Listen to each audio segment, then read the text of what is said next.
Well, I shot that first video in hopes that natural light would provide a little bit of homey nuance to the whole thing, and all I really achieved was looking like I was sitting inside a shoe. So here we are back with a little bit of assistance for illumination. I am here to talk now about playing Whimsical Ways and how this diagram is involved, getting right straight into the idea of what is a situation and how do we play scenes in it. And in that context, how do these two concepts of scene and situation relate to one another, at least in the case of this game? Now, part of this has to do with what I have done and what any of the people playing have done. In this case, we have a situation as extracted from pieces of the different characters' preparations, as I described before. And in practical terms, for purposes of playing, scenes, I should tell you that I am a person who loves visual depictions. And there's sort of a synergy there where I say, we have a nomad encampment, we have a mountainous setting, I need lots of pictures. So I go hunting, and I hunted up, actual mountains or whatever, and I hunted up battle mats for role playing games, and running searches on things like mountain temple illustration. I usually say illustration or sketch, and then you get a lot of images, and you go, oh, look at that one, right? But the synergy comes when you look at one and you say, oh, that's cool. So if that were here, then this piece of it, oh, so they have this secret room there, don't they? It's right here in the map. I'll use that. So you get kind of this synergy between what you find and what you went looking for. And with those in hand, I was able to actually literally play the scene as a kind of visual little montage of what it was like to go through these trails, across this bridge, around this ridge. Now, I didn't really have like a map laid out in kilometers and elevations in this case. But I was able to sort of spot check, okay, here and here. Oh, this is where the Shkaza tends to camp here every year. And one of the things that I had found was a cool ass rough looking pyramid thing. And I said, oh, perfect. That's going to be a little higher up the mountain. And that's where kind of that way there's this pyramid up there on the mountain. And then there's this, community thing going on. You can look up and see the pyramid. This is good. But I also knew that we had two factions of Shkaza religion, one of which is kind of very plain and self directed, and the other one, which is very churchy and very ornate and has lots and lots of texts and little traditions. And in the second case, I was thinking, especially because an important non player character is indeed a wealthy, religious leader of that sect, I'm thinking, they probably have their own like really special room type place for worship, that they consider to be really proper, not just any old pyramid that anybody can just go on top of and say they're being religious. So I found this little mountain temple kind of map too, and I kind of put that on the side and said, all right, well, if anyone goes there, if we end up going there, then I'll have that.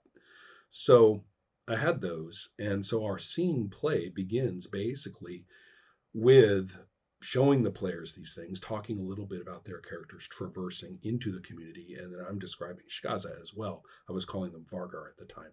Shkaza is the new word, the good one.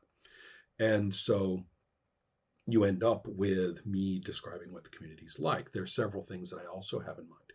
Another little map I found, which was purely happenstance because it really didn't have much to do with anything I was looking for, was a somewhat abandoned looking villagey place that had little huts and stuff. So that's not very Shkaza.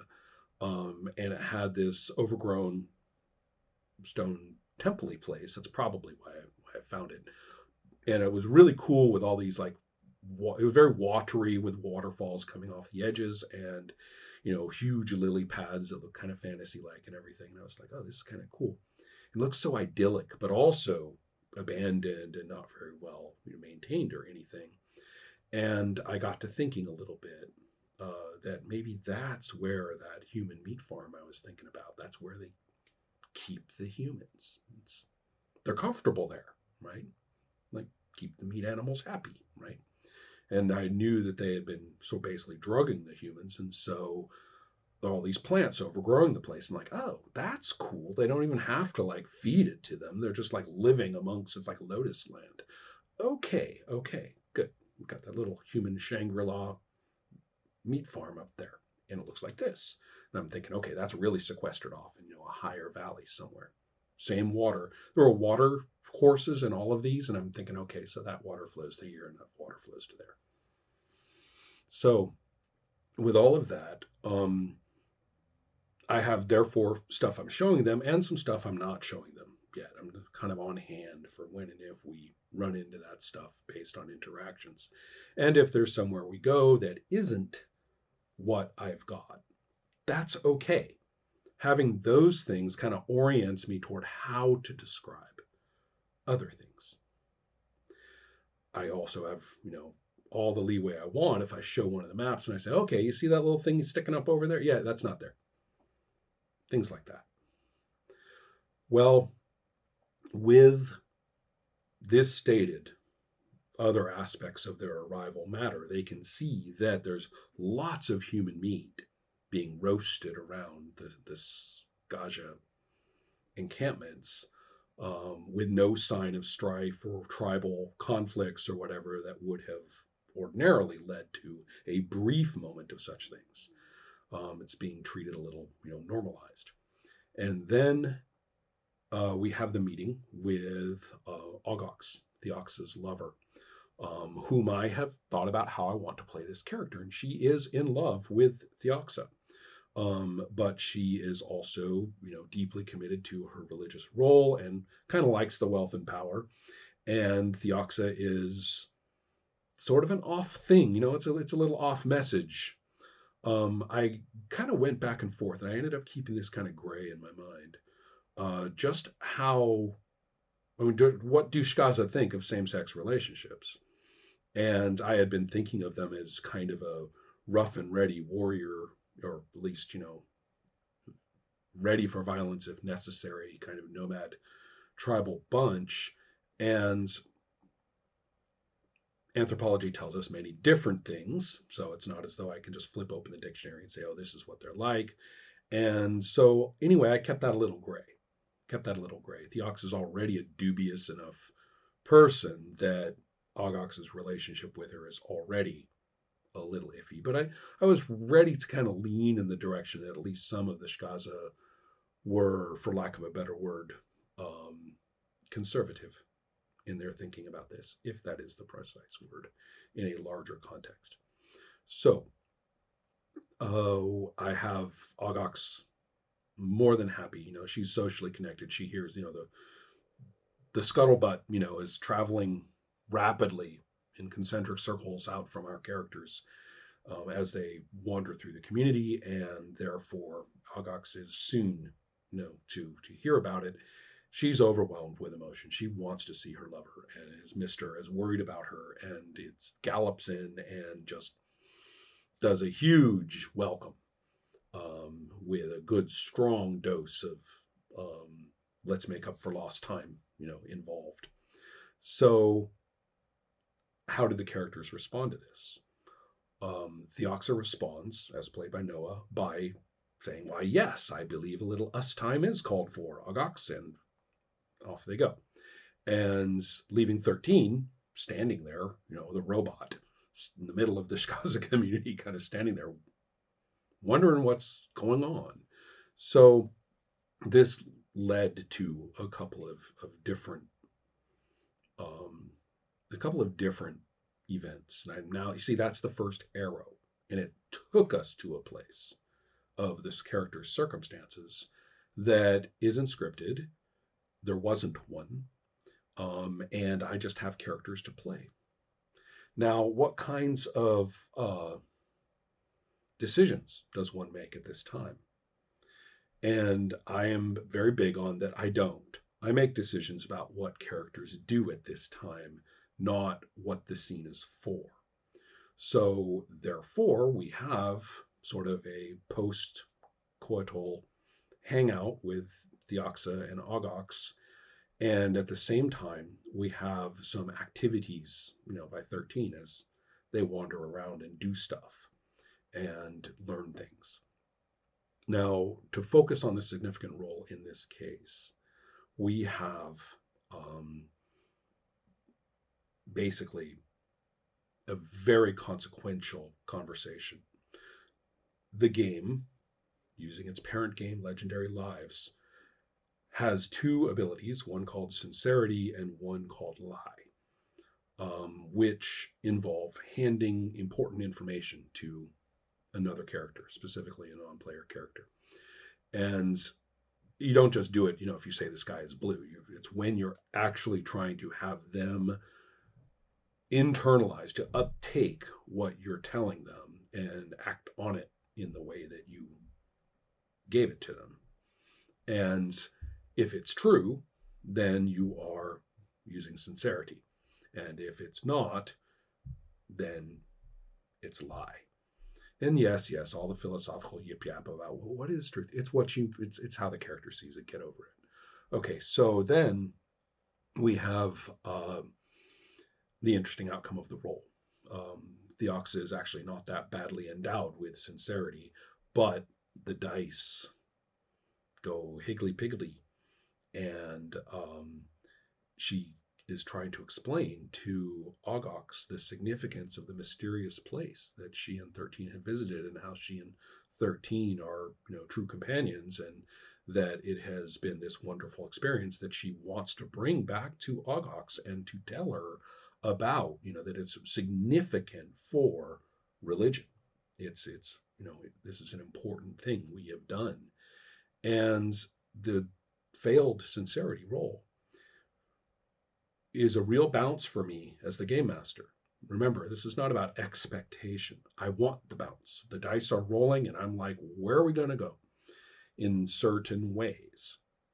And in this case, Ogox basically cannot take Theoxus seriously.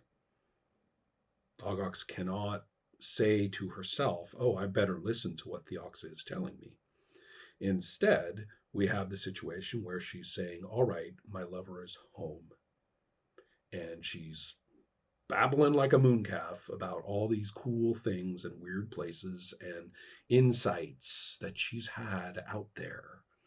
And remember that Theox is a low knowledge character and is not specialized in any of the religious theological stuff. In fact, Noah had already pointed out that clearly, given all the various character creation stuff, that Theoxa was kind of a, go along fervently kind of a religious adherent to this sect of the Shkaza religion, and wouldn't be noted as, a source of insight about it. So, given this role, Ogox rolls with what she knows, which is, Theox is just not the person to be listening to about this stuff. What really matters is that she's home. And there's that relic that's been baked into Theox's sword, which, as far as Ogox is concerned, does not belong inside someone's sword. It belongs at the temple. After all, it used to belong to Shkazak. You see, that's where I got the name for Shkazak. I took it away as a personal name, but the character's name during play was Shkazak. So Theoxa had stolen it from Shkazak, and all to the better as far as Ogox is concerned. That belongs with our sect, not his. So we need to get that into my funky little private temple place, our sect special temple place, post haste. So to continue, through 13's various activities, they have ended up at the pyramid, at the temple, and they're observing the different things, different kinds of worship going on. There are several other significant results at this time too. Remember, I talked about the doubles, right? The Shkaza double and the robot double of our robot and Shkaza. Well, going by the idea that they are doubles, just with the races reversed, therefore we're talking about a bedraggled scullion Shkaza. And glory be, in the picture of the pyramid, there's this area full of rubble that looks like somebody's working on one of the parts. Fantastic. This Shkaza is busy cleaning up that area. And so I do a little roll to see whether 13, recognizes, hey, wait a minute, that Shkaza is just like me. And they don't.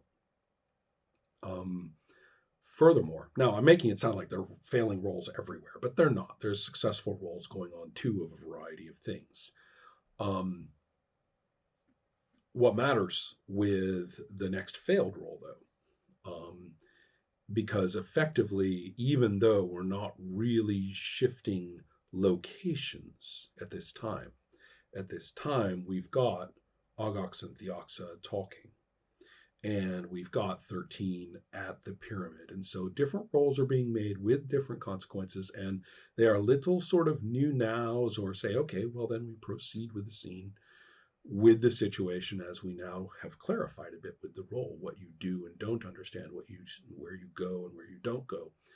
And since I knew that the different religious sects of the Shkaza were pretty active these days based on my situational prep, the idea that there would be, different groups. I described different kinds of worship, the very churchy kind and then the very individualized kind. And so I had one group of Shkaza singing, and I pointed out on the pyramid, they're right here, right? And they're clustered up, they're wearing their fancy shit, and they are singing. Well, Helma has made 13 who treasures a musical instrument to actually have like a violin, mechanical metal violin, like built into her legs. So she unlimbers this, and wants to play along and join the singing. And I have her make a customs check, because one of the things that you might perceive is that these people are real standoffish and don't want anybody messing with them. And in fact are, fairly hoity toity about what they're doing. Well, that roll also goes in the direction, in fact, particularly poorly, which in by the rules, there shall be consequences. So she goes and she's playing away, and basically they're going to attack her. She makes her wake up roll, and therefore 13 is able to get a full defensive, response to somebody's attack on her, which actually keeps her from being maimed, and then is able to scoot because this is where we're going to the map and movement thing. Looking at the rules for legendary lives about the ordering of movement, we're looking at the map and looking at distances. And just as if we had been able to move this many hexes or something like that, which is looser in legendary lives, it's more like Cyberpunk or Call of Cthulhu and things like that. And still, though, it's extremely makes sense. Okay, she's going to scoot there into a particular spot where she's better defended. So this whole thing is blown up into a sure enough combat. And speaking of maiming, the one adversary, because they're big, who's able to get there into that space, and start reaching in at her, gets a particularly nasty, dagger strike back and is, badly wounded. So, there's mayhem going on there. I mean, there's 13's type isn't killer for nothing. So, do you see what's going on with roles, with statements of movement, with rules for timing, and so on? Now, one thing there aren't is rules for things happening over there in the love nest and things happening over there on the pyramid. So, how does that relate? When does what happen? That in this game has some looseness to it. If there's a conflict of interest involved there, like it would really advantage this character or cause terrible problems for that character or whatever, depending on who got there first, then one can use sequencing rules to do that between, in sort of a larger sense than just moment to moment, nose to nose combat or something. So that wasn't really necessary in this case. The intrinsic qualities of the situation and how long these things had took. By this point, Ogox and Theoxa, who wanted to go to the temple, wanted to go to and it turns out that the pyramid is their first stop, to gather some worshippers, right? Ogox doesn't like to go to her special temple without like a little coterie, with her, with their candles or whatever. So she's going there to get them. So it really is making a lot of sense then in terms of the timing for then Theoxa and Ogox are there. And so events proceed from that point. Now, what's kind of interesting from my point of view, looking, and again, I'm just thinking about those little black arrows inside the scene, but something had happened now because of these two different trajectories of activity, where we do see arrow B bouncing up out of this scene and punching situation in the nose. I hope you saw how consulting the situation then sets up the first scene. And then we proceed through activity in that scene. And then technically, we've kind of had our opening scene, and then we kind of have our split scene of 13 on their own, and Ogox and Theoxag talking. And now we're kind of into scene 3. Um, they've been pretty continuous. We haven't really left any of the characters. There hasn't been like a break in time or anything. So if you want to look at it as one big scene with lots of, going around and coming together and timing with it and stuff, you can. I like to think of it this way in this case because, retroactively anyway, because the two sets of events so far and the interactions that occur at this point create a punch up into the situation. So whenever you start a sequence or start play in the fashion that I talked about, situation A arrow is doing its job. Sometimes you get a B arrow, and this happened. Basically, Ogox's life has been ruined. She is now carrying the emotional burdens of all the emotional labor of this relationship.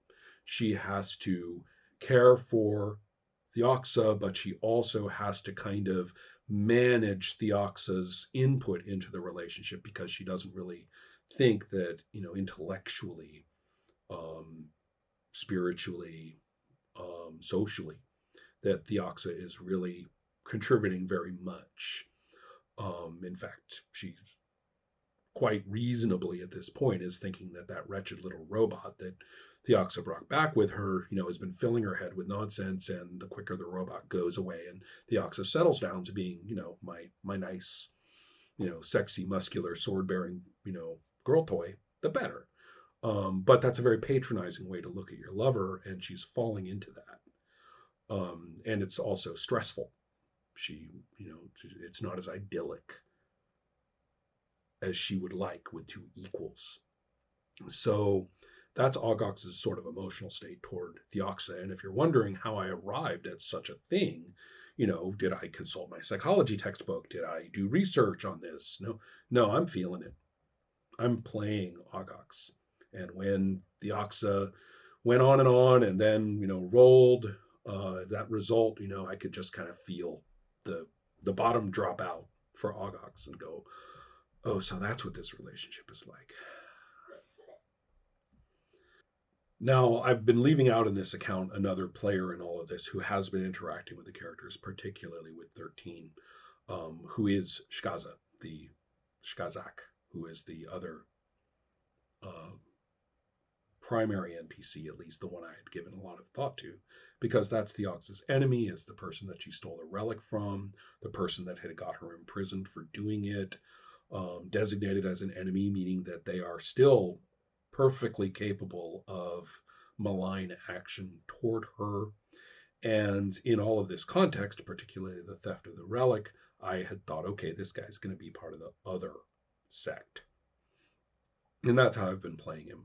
So he's the one who had actually invited 13 to go up and worship as they please at the pyramid with whatever, appropriate rites they think, because that's what his sect is all about. It's about, your personal, internal, very, very Lutheran or original Lutheran notions, or even more radical Protestant notions of that time. So anyway, he had told 13 this, and that's why she went to the pyramid. I mean, she was like, "Oh, that sounds like a great idea. I'll go do that." So that's the other half of the ruination of Ogox's life. She is in something of a power crisis, which is inevitable at this status level. And her rival, socially, so to speak, is the one who actually is managing this human meat farm. I mean, he's gotten pretty popular with the other Shkaza because, human meat all the time. This is great. And so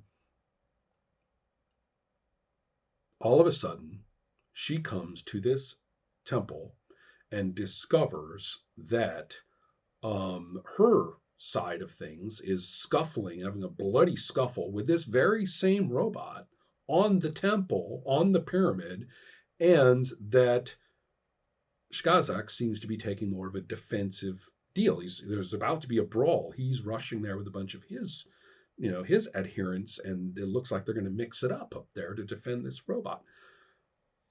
Ogox is done with this robot at this point. I mean, this is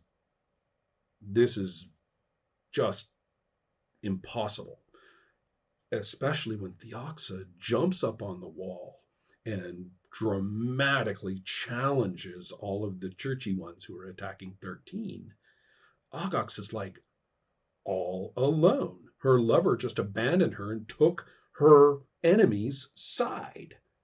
I mean, not just like her Ogox's rival or, social competitor, but her literal enemy. I mean, Theoxa's. So, I mean, to her, Theoxa has just gone round the bend. Clearly, all the what relationship? What relationship? So she's furious.